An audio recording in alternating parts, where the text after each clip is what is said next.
Salut tout le monde, c'est GG, bienvenue dans cette nouvelle vidéo. Comme vous pouvez le constater, il y a masse bordel. En fait, non, c'est pas du bazar. Tout simplement, je vais faire une petite vidéo présentant l'outillage de base pour la customisation et la restauration de miniatures. En fait, ça m'a été demandé énormément de fois. Avec quoi, quel outil tu fais, qu'est-ce que tu utilises comme peinture et tout.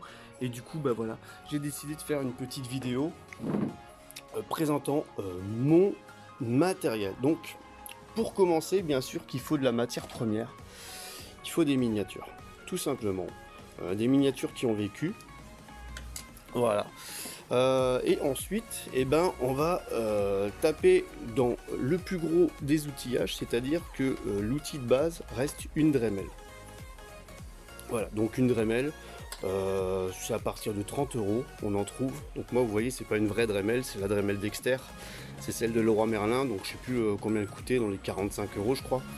Donc voilà, une Dremel. Il y a différents outils, donc là c'est l'outil de ponçage. Il y a les outils de découpe, il y a des outils tournevis, forêt, il y a tout ce qu'il faut. Donc, à côté de ça, j'ai bien sûr un petit accessoire avec des forêts, des tournevis, pour... Ah, tiens, il y a le voisin qui a démarré sa Lamborghini Peugeot. Donc là, qu'est-ce que j'ai d'autre? J'ai des petits tournevis, donc ça c'est sympa aussi. On voit les diamètres de finition. Tournevis, comment ils appellent ça? Mince, plus le nom.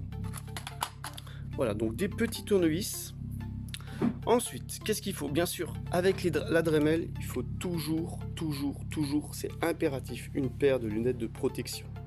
Là, il n'y a pas photo, parce que quand on ponce par exemple sur une miniature, il peut y avoir des éclats de peinture ou tout simplement des morceaux de lame métallique qui s'en vont, ou tout simplement si on a un disque à couper, là j'en ai plus évidemment, je l'ai pas, il est directement monté.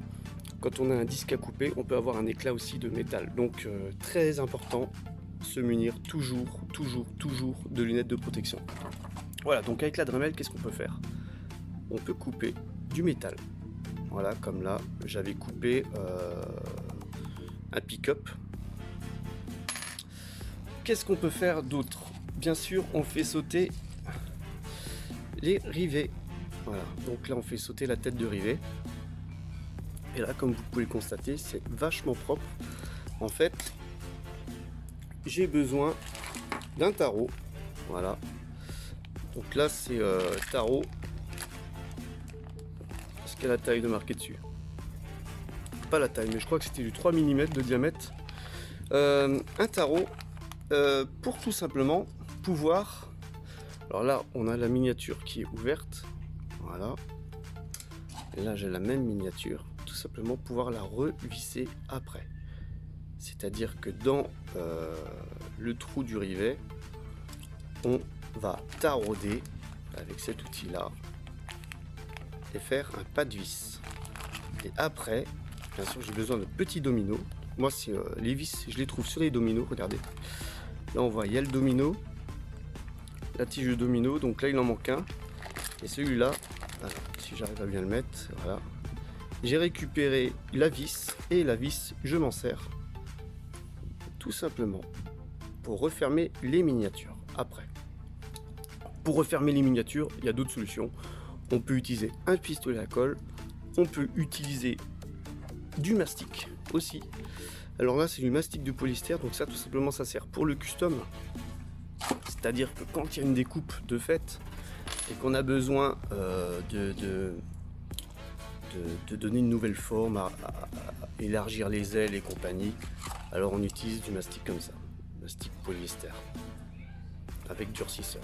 Voilà, donc là c'est du travail, là c'est déjà du haut de gamme. Donc là, qu'est-ce qu'on a? On a la Dremel, on a l'outil pour refermer les miniatures, donc un petit tarot. Donc le tarot, de mémoire, je l'avais acheté sur un site asiatique et j'en avais eu pour 5 € max. En clé Dremel à peu près 45 €. Les petits tournevis de finition, on peut compter aussi 4-5 €. J'ai besoin, ouais, là je suis en vidéo. Alors ça, bien évidemment, si on utilise un tarot, on utilise aussi un dégraissant pour graisser ou n'importe quel pour graisser l'embout pour pas que ça casse. Alors moi j'utilise ça parce que je trouve que c'est pas mal. Sinon on peut utiliser tout simplement du liquide vaisselle. Voilà, qu'est-ce qu'on a besoin? Donc une fois que la miniature elle est ouverte, on a besoin de la passer dans le décapant. Donc là le décapant, on a deux types de décapant. On a dit décapant comme ça, Gel Express V33, donc là il faut compter 15 € le pot à peu près, et ça c'est plutôt radical, c'est-à-dire qu'en 15 minutes dedans, voilà, ils mettent 5 minutes, en 15 minutes dedans, t'as plus beaucoup de peinture, on va dire. Par contre ce décapant là il est très corrosif, c'est-à-dire qu'il ne faut surtout pas mettre de plastique, c'est-à-dire les pare-brises, les optiques et tout. Ça vous oubliez, sinon ça va être bouffé. Alors ce que j'utilise principalement comme décapant, c'est tout simplement un nettoyant sol qui s'appelle Glanzer décapant.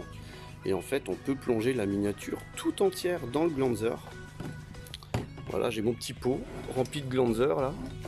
On peut plonger la miniature tout entière avec les roues, avec les pare-brises, tout. Et en fait la peinture va s'enlever aussi. Donc le Glanzer ça coûte vachement moins cher, c'est dans les 3 € on va dire le décapant. Par contre la différence entre les deux c'est que celui-là il va agir en 15 minutes et celui-là il va falloir agir entre minimum 24 heures. Donc voilà, faut pas être pressé. Et bien sûr mes petites, moi j'appelle ça mes petites canne à pêche entre guillemets, c'est avec ça que je vais accrocher mes miniatures pour les faire tremper dans le Glanzer. Tout simplement, une fois que les voitures sont décapées, elles sortent du Glanzer, elles sont comme ça. Donc là, là elle est faite celle-là. Hein. Tout simplement, on a besoin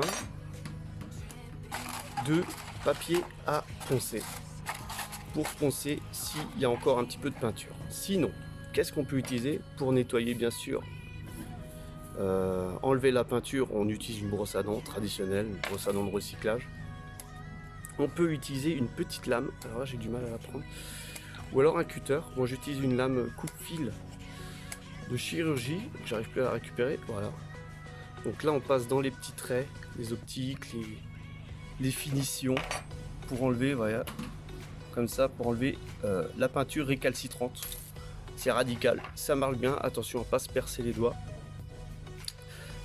Sinon, qu'est-ce qu'il y a d'autre? On peut utiliser aussi la Dremel avec cet outil que j'ai au bout pour donner vraiment que ce soit beaucoup plus rapide. Par contre, je précise juste que cet outil-là, ça part plutôt vite, c'est-à-dire qu'il faut compter un embout comme ça pour 2-3 véhicules.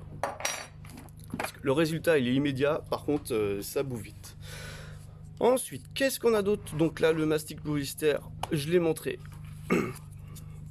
Pour les pare-brises, voilà, là j'ai un pare-brise qui est plutôt dégueulasse.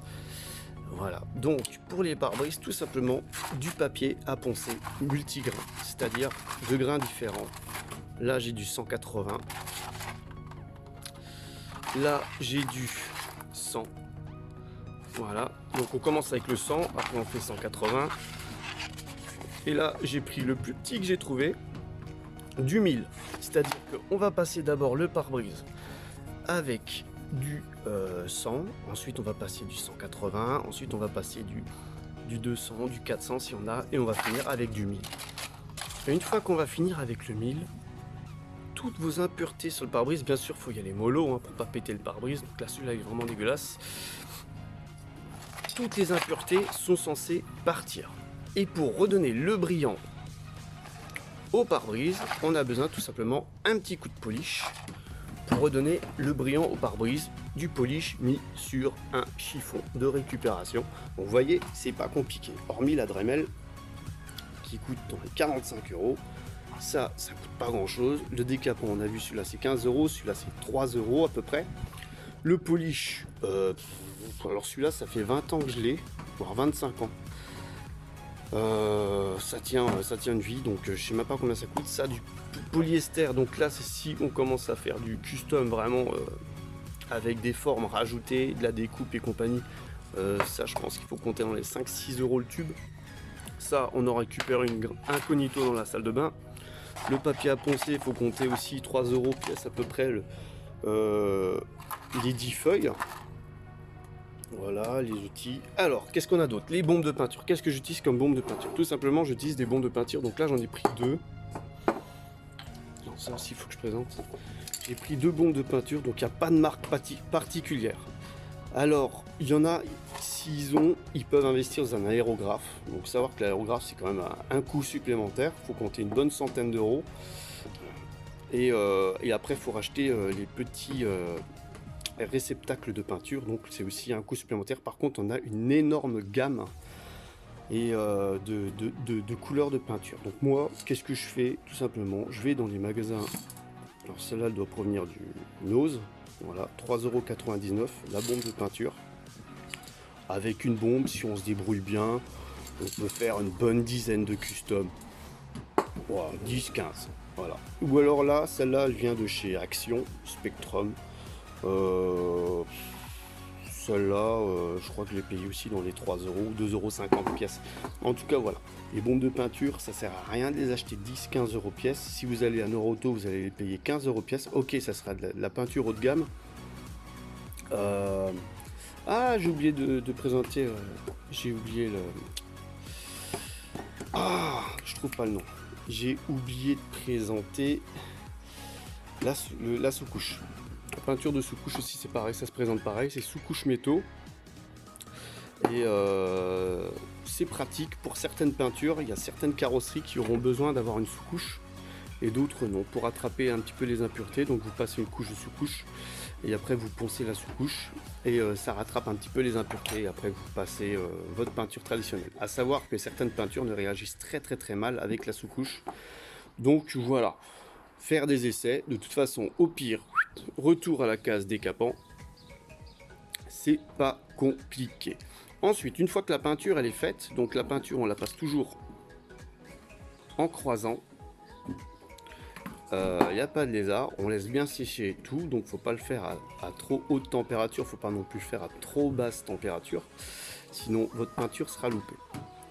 Un rouleau de scotch, ça peut toujours servir. Donc ça c'est pas du vrai scotch, c'est du scotch de matériaux, donc c'est-à-dire pour faire des contours de fenêtres et tout quand on fait de la tapisserie et compagnie, ce qui colle moins. Et du coup ça c'est pas mal pour faire des bandes aussi, si vous voulez faire des bandes racines. Ou des finitions, c'est-à-dire que vous mettez la couche de peinture, vous mettez le scotch, vous remettez une couche de peinture et ensuite après une fois que tout est sec vous enlevez le scotch. C'est du très bon scotch pour ça, c'est idéal.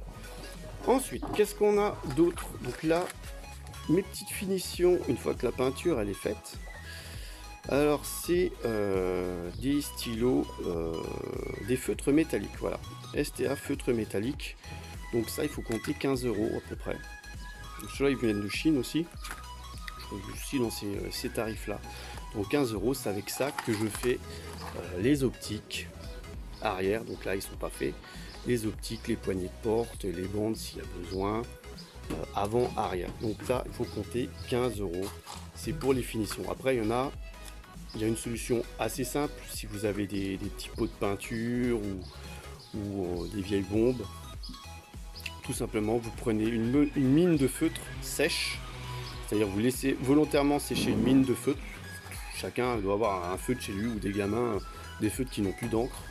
Et vous avez juste à tremper la mine dans la peinture et après vous pouvez facilement placer sur les optiques par exemple. Ça remplace le feutre comme ça, voilà, qui coûte un peu plus cher. Une fois que ça c'est fait, on arrive quasiment au bout.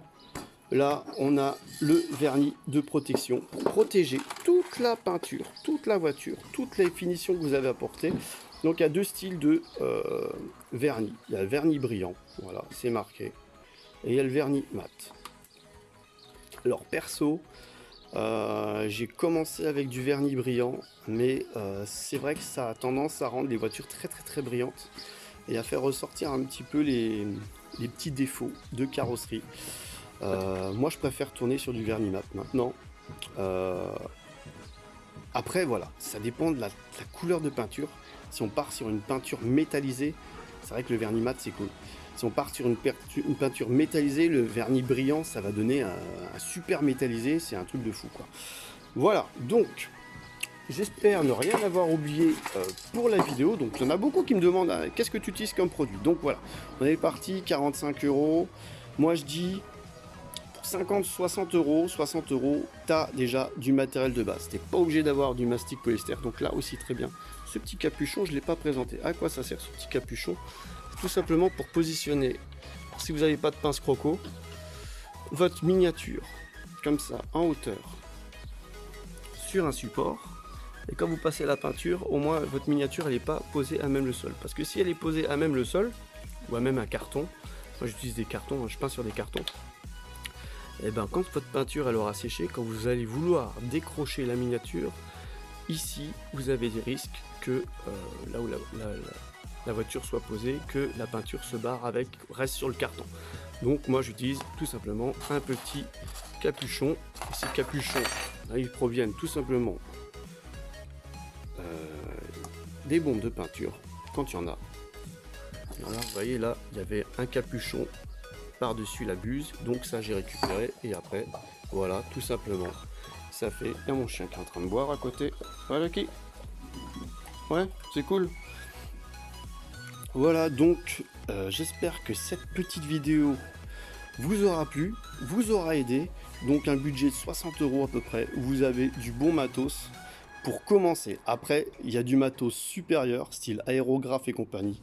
Mais ça déjà, vous commencez à toucher un petit peu comme ça, basique, traditionnel. Et une fois que vous montez en gamme, après on pourra parler de papier décalco, d'aérographe et compagnie. Tout ça, c'est des coûts en plus. Voilà. Mais bon, je pense que pour un panier de 50-60 €, on arrive à faire déjà des bonnes restos, du bon custom, avoir du bon matos de base. Voilà. Donc, n'hésitez pas à lâcher le pouce bleu, à vous abonner à la chaîne, c'est pas déjà le cas, et je vous donne rendez-vous pour une prochaine vidéo. Allez, bye bye!